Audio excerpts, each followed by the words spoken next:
ঢাকা 15 আসনের জনগণকে জানিয়ে দিতে চাই, মাথা উঁচু করে জবাব দিবেন। নতুন বাংলাদেশে নতুন জালেম চলবে না। জবাব হবে 12 তারিখে। আমরা শান্তি চাই, কিন্তু কেউ যদি অশান্তি সৃষ্টি করতে চায় তাহলে আমরা শহীদ হতে জানি, আমরা রুখে দাঁড়াতে জানি। ওই একটি বৃহৎ দল নতুন করে প্রচারণা করার চেষ্টা করছে না ভোটের পক্ষে।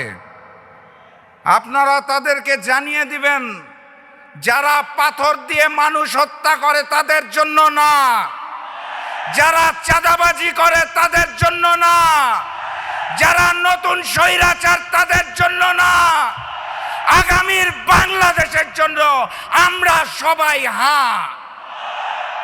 অতএব গণভোটে হাঁকে জয়যুক্ত করতে হবে। প্রায় 2 দশক পর বাংলাদেশে একটি জাতীয় নির্বাচন অনুষ্ঠিত হতে যাচ্ছে, যার প্রচারণা আজকে থেকে শুরু হলো।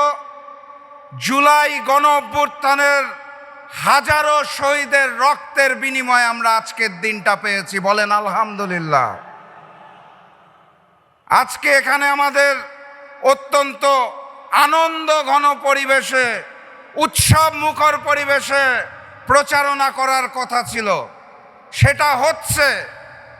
কিন্তু একই সাথে সাথে আমাদের মনটাও বিষণ্ণ হচ্ছে, কারণ এই নতুন বাংলাদেশে গণভোটের পক্ষে প্রচারণার সময় নতুন জালেমের পক্ষ থেকে হামলা হওয়ার কথা ছিল না। মসজিদে প্রবেশ করে তারা আমাদের উপর হামলা করেছে, আমাদের বোনদের উপর হামলা করেছে। সম্মানিত সাথী এবং বন্ধুগণ, আমি অত্যন্ত সৌভাগ্যবান। একটি আসনে নির্বাচন করার কথা ছিল, ঐক্যের বৃহত্তর স্বার্থে নির্বাচন করছি না, এখন 300 আসনে প্রচারণা করতে পারবো আলহামদুলিল্লাহ। এবং প্রচারণা শুরু করলাম আমিরে জামাত ডাক্তার শফিকুর রহমানের সমাবেশ দিয়ে আলহামদুলিল্লাহ। ঢাকা 15 আসনের জনগণ আমার চেয়েও সৌভাগ্যবান।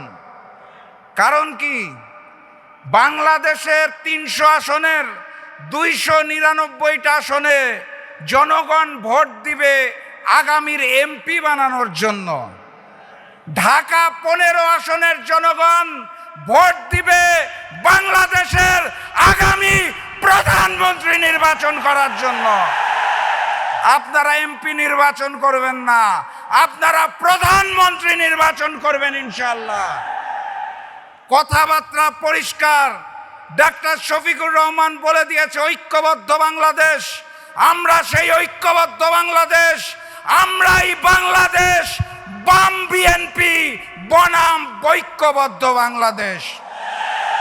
আমরা আগামীর বাংলাদেশে ওই নতুন স্বৈরাচার আর ফ্যাসিজম চাই না।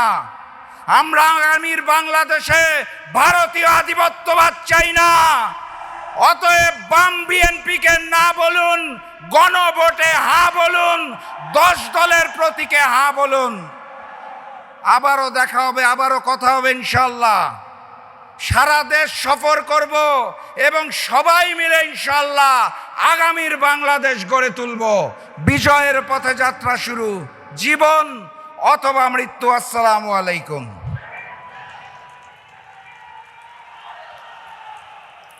সংগ্রামী উপস্থিতি, আজকের এই ঐতিহাসিক নির্বাচনী জনসভায় এই পর্যায়ে বক্তব্য নিয়ে আসছেন বাংলাদেশ জামাত ইসলামীর কেন্দ্রীয় নির্বাহী পরিষদের অন্যতম সদস্য, জাতীয় নির্বাচন পরিচালনা কমিটির অন্যতম সদস্য জনাব ডাক্তার মোবারক হোসেন। এই পর্যায়ে বক্তব্য রাখছেন জনাব ডাক্তার মোবারক হোসেন।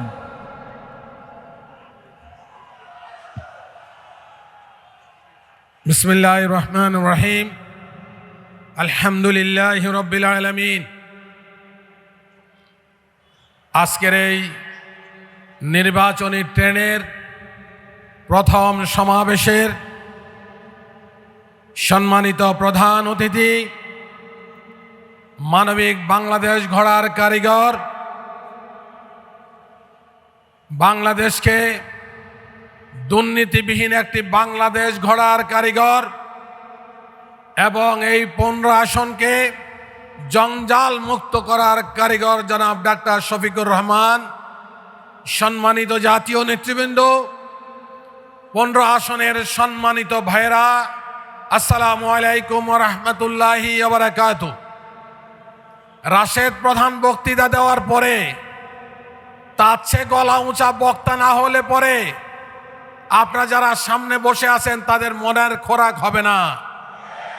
ইতিমধ্যে বক্তব্য দিতে দিতে আমার গলা ভেঙে গেছে। দু একটি কথাই বলতে চাই। আপনারা এমন একজন প্রার্থী পেয়েছেন যেটা রাশেদ প্রধান উল্লেখ করেছে। আপনাদের জন্য সৌভাগ্য যে আপনারা এই আসন থেকে বাংলাদেশের প্রধানমন্ত্রী বানাবেন। কয়েকদিন ধরে এই এলাকার কিছু সন্ত্রাসীরা ইলেকশনের কার্যক্রমকে ব্যাহত করার জন্য নানা ধরনের অতপৎপরতা চালাচ্ছে। আমরা সুস্পষ্ট ভাষায় কালকে প্রতিবাদ সভার মাধ্যমে তাদেরকে জানিয়ে দিয়েছি, কোন অপতৎপরতা আগামীর 12 তারিখের বাংলাদেশ নির্বাচনকে ব্যাহত করতে পারবে না। নির্বাচন কমিশনের উদ্দেশ্যে বলতে চাই, লেভেল প্লেইং ফিল্ড তৈরি করবেন। আজকে সকাল পর্যন্ত আমাদেরকে অনেক কার্যক্রম থেকে আপনারা বাধা দিয়েছেন, মাইক লাগাতে নিষেধ করেছেন, 3টি মাইক দিয়ে এত বিশাল জনসভা চালানোর কথা বলেছেন, অথচ সিলেটে শত শত মাইক দিয়ে অনুষ্ঠান চলছে। এই ধরনের বৈষম্য আমরা আর বরদাস্ত করব না। বাংলাদেশ জামাত ইসলামের আমির, জাতীয় নেতা, ওনার সকল প্রোগ্রাম অন্যান্য প্রোগ্রামের মতোই হতে হবে, নাইলে আমরা এখান থেকে তীব্র প্রতিবাদ জানাচ্ছি। কোন ধরনের বৈষম্য আমরা বরদাস্ত করব না। সম্মানিত ভাইরা, আপনারা সুশৃঙ্খলভাবে এসেছেন। অনেকে উচ্ছৃঙ্খলতা তৈরি করতে চাচ্ছে।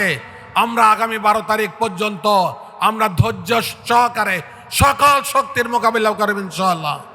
আল্লাহ আমাদেরকে মঞ্জিল মকসুদে আগামীর 12 তারিখে বিজয়ের মাধ্যমে, বিজয়ের পতাকা নিয়ে, বিজয়ের স্লোগান দিয়ে আসার তৌফিক দান করুক। আসসালামু আলাইকুম ওয়া রাহমাতুল্লাহি ওয়া বারাকাতুহু। আজকের বাংলাদেশ মূলত একটি রক্তের বিছানার উপরে দাঁড়িয়ে আছে। দল হিসাবে সবচেয়ে বেশি আত্মত্যাগ, জীবন ত্যাগ করতে হয়েছে, জীবন দান করতে হয়েছে জামাত ইসলামীকে। অন্যায়ভাবে আমাদের নেতৃবৃন্দকে একটি ভুল বিচারের মাধ্যমে ফাঁসি দেওয়া হয়েছে। সংগ্রামী ভাইয়েরা আমার, তাই আজকের বাংলাদেশে এরপরে জুলাই বিপ্লব সংগঠিত হয়েছে। সেই জুলাই বিপ্লবে আবু সাইদ থেকে মুগ্ধ পর্যন্ত বহু তরুণের জীবন গিয়েছে। সিদ্ধেশ্বরীর সেই ছোট্ট শিশুর মায়ের এবং ছোট্ট শিশুর।